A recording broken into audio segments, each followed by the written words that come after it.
a lot lately. There she is. Okay. Okay. Welcome back to WishCraftin 101. This is our wrap up. This is our wrap up. We have had, oh, such fun, I think. Such fun. And that's the point. It's supposed to be fun. It's supposed to stay in that light vibration over the last couple of calls, the last couple of days. And it's really, it's supposed to be light, it's supposed to be fun, it's supposed to be, full of play. And I really think that I've had that. I hope you have too along the way here. And I've doled out a few nuggets and a few ritual practices and things like that. I did share also, I'm going to actually put these calls into a Google Drive folder so that everybody can have them and access them. And, you can go into Google Drive and generally you can download them for yourself so that you can keep them forever. Why not? And have them in case you decide you'd like to go back to, your notes or the calls themselves. And because there's lots of information, there's lots of nuggets, and there's wonderful techniques and stuff in here that we can use. One of the things I mentioned was getting a journal too, and writing the wishes in there. And I'd like to say, the dollar stores are great for these kinds of little booklets you can buy, right? And you never know what you're going to find. And I meant to put this out the other day because I was like, how very appropriate is it? But this is mine. This is mine. I'm going to see if I can get this to focus in just a minute now. Just Yeah, a minute. It's not working. Just a minute. Just a minute. It's because I got it all blinded. Just a minute. There we go. there you go. Can you read what that says? Or is it backwards? Ask for Ask for what what you you want. want and be prepared to get it. That's perfect. Just saying. Perfect book to put your wishes in. That kind of idea, because it already holds the intention of that, asking for something and getting it. Simple, very easy. And I love that. So I know you can still get them. I see them out there. They've got some wonderful sayings on some of these little books. I actually have a spare copy for when this one is full, which I can tell you is not that far from now, because it is full of lots of information. And this is probably the most I've written in a really long time. The last few months, I have been writing everything down, which is really good for me. Oh, forgive me. Excuse me. Spirit. Because it's only 5 o'clock. I'm not tired, trust me. And I don't need a nap. And anyway, okay, so we're gonna carry on. We're gonna wrap this up because this is the best part. This is the third day, and it's in that third day that we actually can see results. Now, I know that sounds, how do you know that 3 days is that, or the third day is that time? Because from what I've learned through my experiences, and I've heard actually also from other teachers of these kinds of techniques and whatnot, that it really only takes about 72 hours for a held thought to manifest without any interference, any hindrance, anything like that. It can take a little bit less than that if it's divinely ordained, but 72 hours is the general time lapse between the moment you start focusing on something and the moment you see it manifested physically. You can go, also, who else talks about this? Joe Vitale. Dr. Joe Vitale teaches this as well, and he's very well known. If I'm not mistaken, that's from his, I can't remember. He's got so many programs out himself, but there's one of his from a few years back anyway. I remember hearing him talking about that and thinking, well, that's interesting. How does he know it's 3 days? And so when I started to look into it as well, that's when I realized it's the time frame. It literally, it really only takes that long in most cases. So excuse me. Apparently, I'm being told that no matter who's watching this, when this is happening, or when they're watching it, um, each party, each person, each participant will actually have evidence presented to them of one, if not more, of their wishes being fulfilled and coming true. So I just need to say that because that apparently had to go on the recording, according to spirit, that's where we're going. And that's so that people can recognize that, yes, it does only take roughly 3 days. From the time you start your wish crafting to the time things start to show up for you.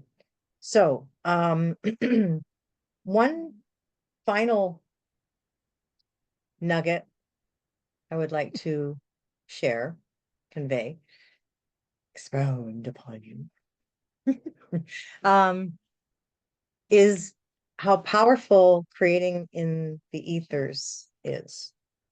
How it's not just about sitting down with pen and paper, lighting a candle, or doing any of those things. The true power comes in the creation, the crafting in the ethers, in the etherics, in the etheric spaces, in the energetic realms, in the above. Once you see it there, it is created. Then it's just a matter of aligning yourself with the vibrations that bring it into being for you. For you. It will be there for as long as you need it. But it's kind of like Plinko. I don't know if anybody's familiar with that game. It used to be on The Price is Right, probably still is. And I know that there's even scratch cards called Plinko. So it's out there. However, it is. It's like Tetris. That's better for the younger generation, those gamer people. They know Tetris, things slide into place and everything just sort of works itself out. That's kind of where we are right now. And that's what happens energetically as well. And all of that stuff in between. So you will find an alignment with your wishes. And when you do, some people refer to that as affinity or alignment. It doesn't really matter what it is. That's when that will actually really become visibly apparent to you that, yeah, my manifested, my dream manifested, or my wish manifested. Creating in the ethers, again, is consciously creating in the ethers is actually co-creating with source in a way that is beyond your wishing on a birthday candle.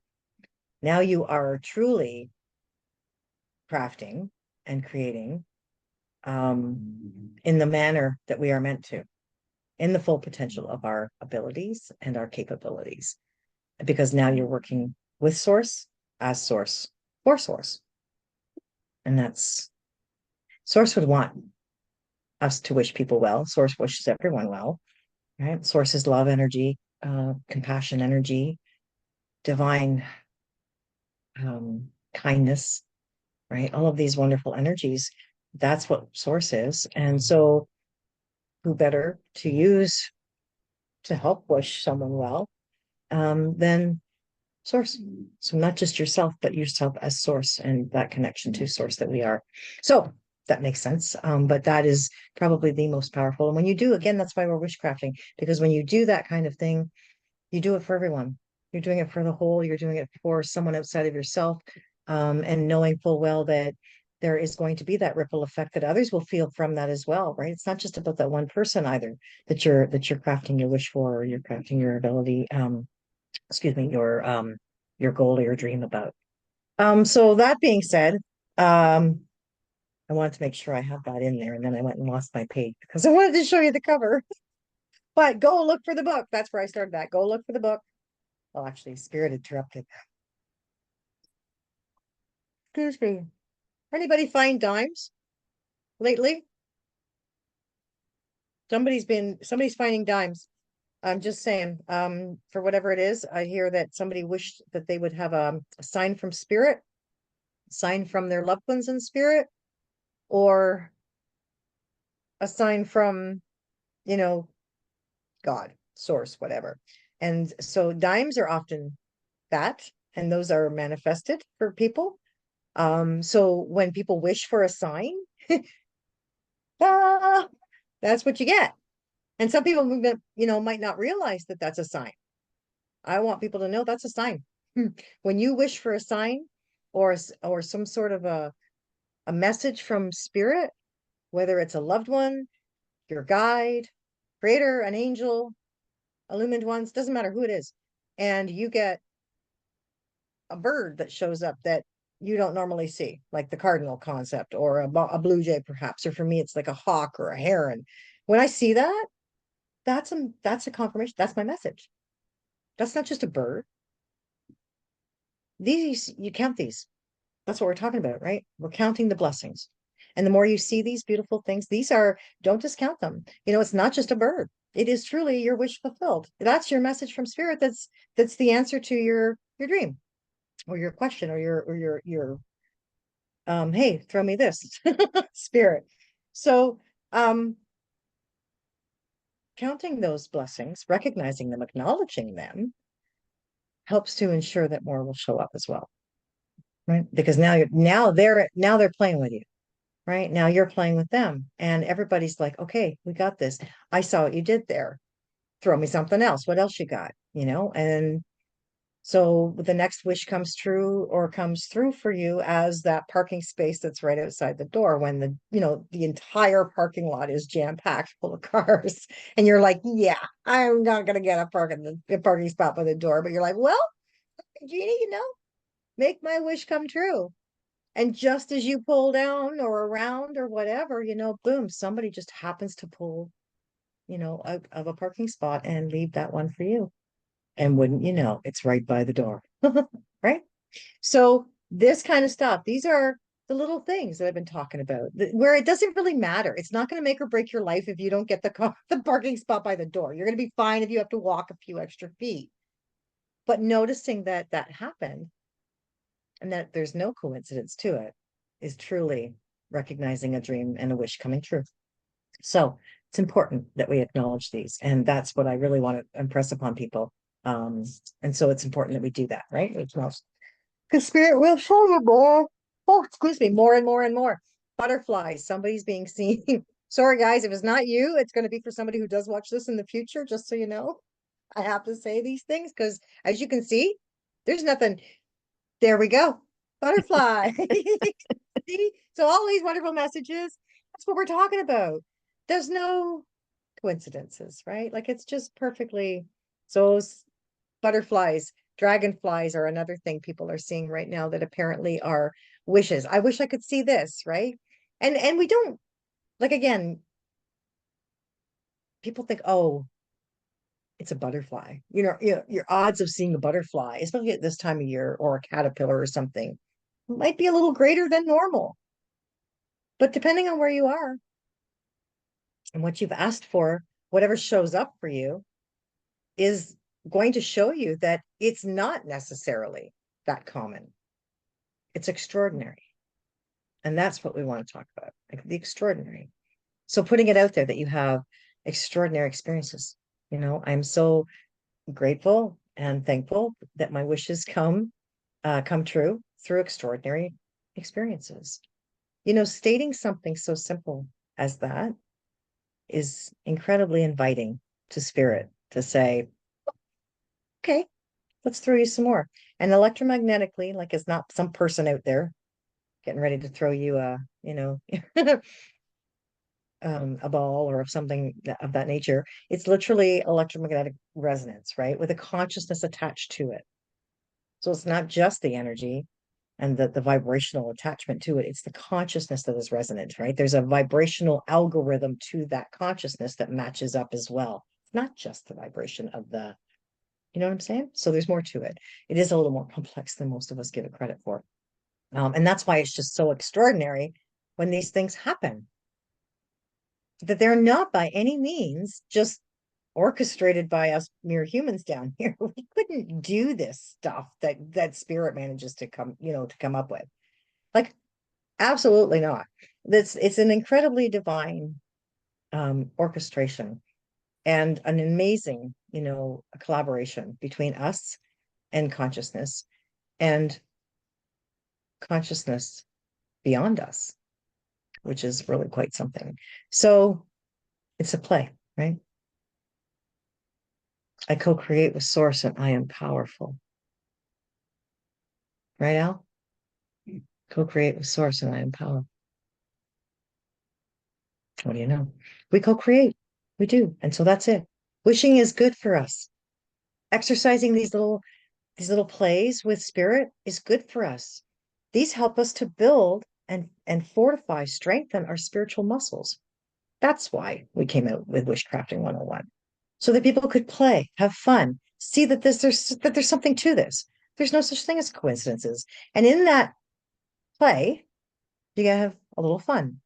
And in that little bit of fun, you're developing a sense of connectedness with all that is. That's what it's all about. So the book is not just about writing your stuff in it, putting your wishes down and saying, okay, spirit, like, let's play. That's part A. The part B is, okay, spirit, I saw what you did there. Thank you. Right on. Write that down. Oh, I see that. I saw one butterfly today. I saw a butterfly. And for some people, it's like, big deal. I saw 12. Well, good for you. I saw 12 swans. Did you see 12 swans? Everybody gets their messages whatever way, right? Like, that's the whole point. But there's no mistaking that. Like, I looked out there and I was like, oh my God, there is 12 swans there.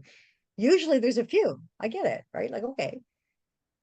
But there's no mistakes, right? To when you realize that there's a definite message there. Because I looked out there yesterday and there wasn't one swan at all. The day before there was plenty, but there wasn't one yesterday. And I thought, where the heck did they all go? Last night they were like, the place was empty. I was kind of surprised. Well, it actually didn't surprise me because the moon was big and full, and you know, wildlife is either on the move or hiding. It's full, right? One of the others going on. Um, yeah, usually because one of the others going on. That's why but I was like, okay, that's interesting. But again, we got to read something into everything. We really do, because that's where the magic is. And the minute you start believing you can see magic in things, find magic in things, magic starts playing with you and showing you where it can be found and how many places you can find it. So go with that. Go with that. Now, I'm just going to look up the last of these because I think it's basically just about counting our blessings, acknowledging and some stuff, something about ice cream. Somebody has manifested a bowl of ice cream. I have to mention that too. I don't know why, but my guide is telling me I have to mention that. So I just do what the little voices in my head tell me to do. And that's how we end up in WishCraftin 101, right there. They're like, you can do this. I'm like, okay. You guys know me. Oh, excuse me. You know, you know, we can wishcraft money and things like that. And again, as long as there's no physical attachment to it, like as long as there's no need for it, like I can tell you right now, it's a lot trickier to manifest your wishes coming true with, receiving all kinds of money if you're in a place of desperation when you're asking. Not that miracles don't occur, they certainly do. And those are the best kinds of wishes coming true. However, oftentimes when you're consciously working that, there's a polarity there that you're not going to find yourself benefited by in working from that place of desperation. So, like I said last night, being in the right space is extremely important, and especially when it comes to money. So, we're finding money. And you can say, as you're finding these dimes for those who are, or even quarters or any kind of change, really, I often find, when I'm finding bigger coins like quarters or dollars or whatnot, I recognize that to be big changes. And when I'm going through big changes, I'll find one here or something there or whatever. And I see that. I'm like, oh, you spirit.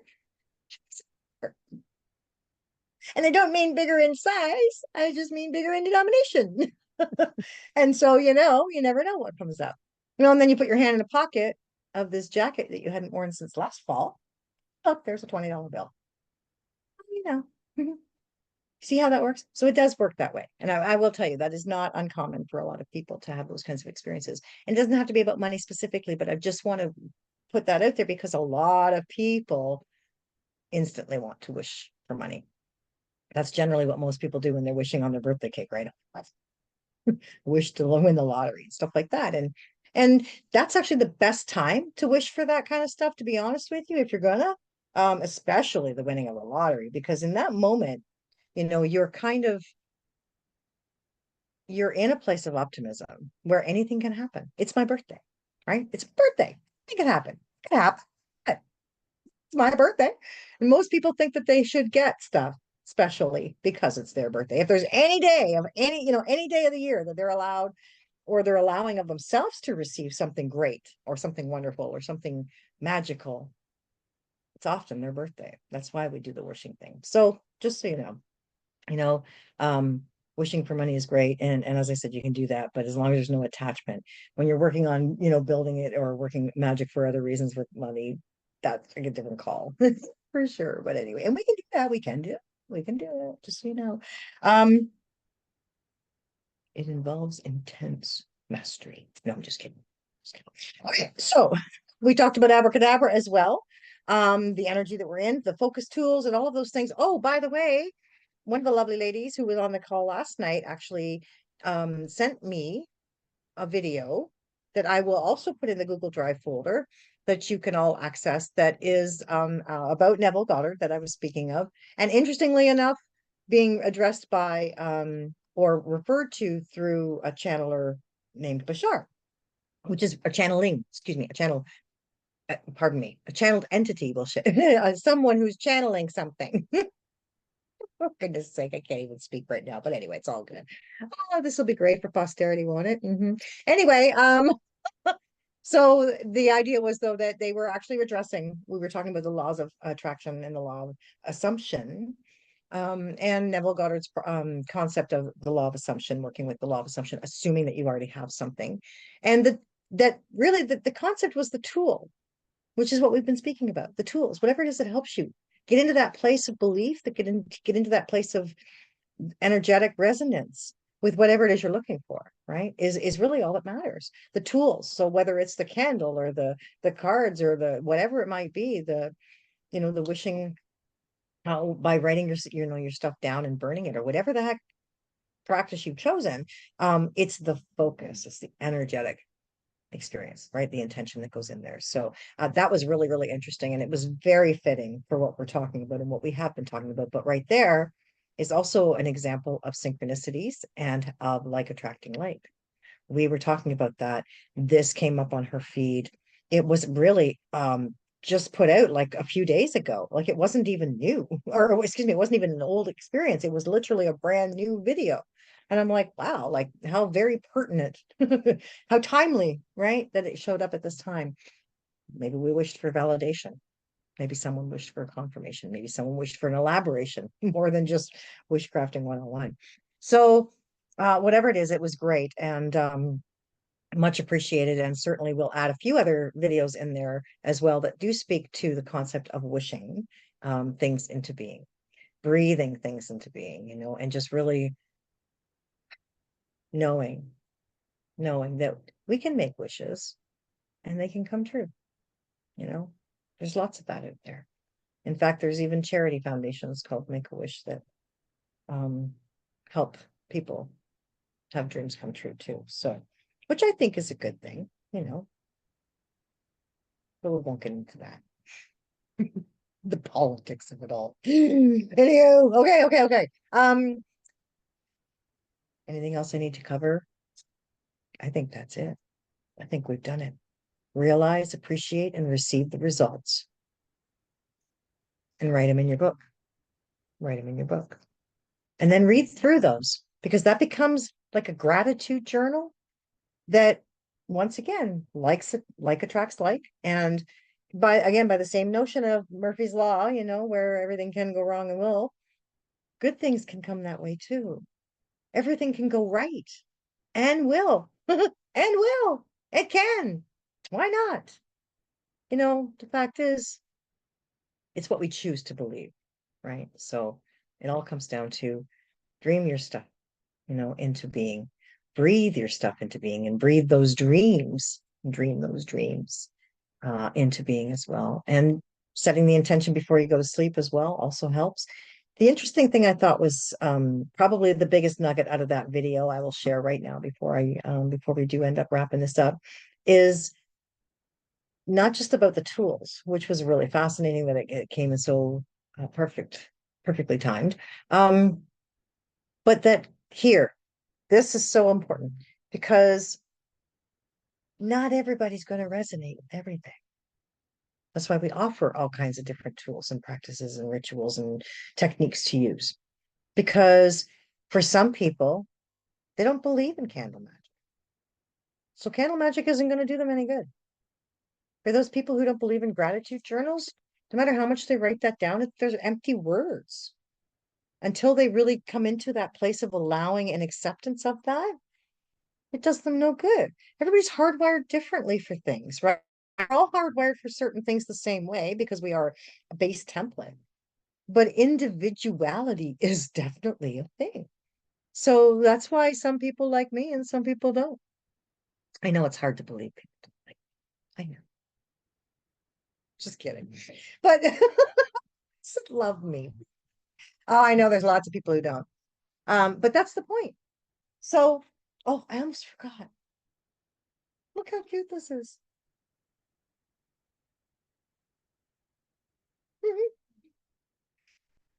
We wanted to thank you so much for coming to WishCrafting 101.